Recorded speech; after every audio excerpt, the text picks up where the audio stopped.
السلام علیکم everyone, welcome back to my channel.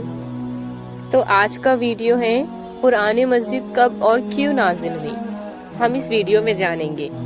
لیکن اس سے پہلے ویڈیو کو لائک، شیئر اور سبسکرائب ضرور کریے، اور پلیز ویڈیو کو اینڈ تک ضرور دیکھیے۔ چھوٹی سی ویڈیو ہے۔ قرآن مجید اللہ تعالیٰ کا آخری اور مکمل کلام ہے۔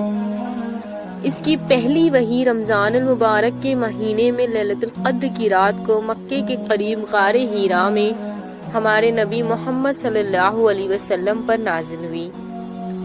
سب سے پہلی وحی سورہ العلق کی شروع کی آیتیں تھی، جن کا پہلا الفاظ تھا اقرا، یعنی پڑھو۔ قرآن مجید ایک ہی بار میں نازل نہیں ہوا۔ اللہ تعالیٰ نے اسے تقریباً 23 سالوں میں حالات اور ضرورت کے مطابق تھوڑا تھوڑا کر کے نازل فرمایا۔ اب سوال یہ ہے کہ قرآن مجید نازل کیوں ہوا؟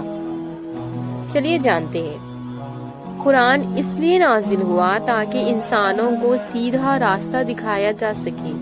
جو لوگ اللہ کی عبادت کرے، سچ اور جھوٹ، حلال اور حرام، اور نیک اور برے کا فرق سمجھ سکے۔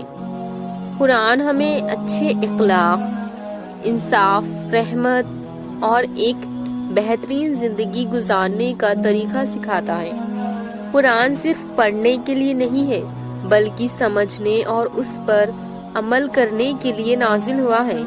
اللہ تعالیٰ نے ہمیں قرآن کو سمجھنے اور اس پر عمل کرنے اور دوسروں تک اس کا پیغام پہنچانے کی توفیق عطا فرمائے۔ ویڈیو بہت چھوٹی ہے۔ اگر آپ کو ویڈیو پسند آئی تو پلیز لائک، شیئر اور سبسکرائب ضرور کریے، اور ایسی اسلامک معلومات کے لیے ہمارے چینل کو ضرور سبسکرائب کریے۔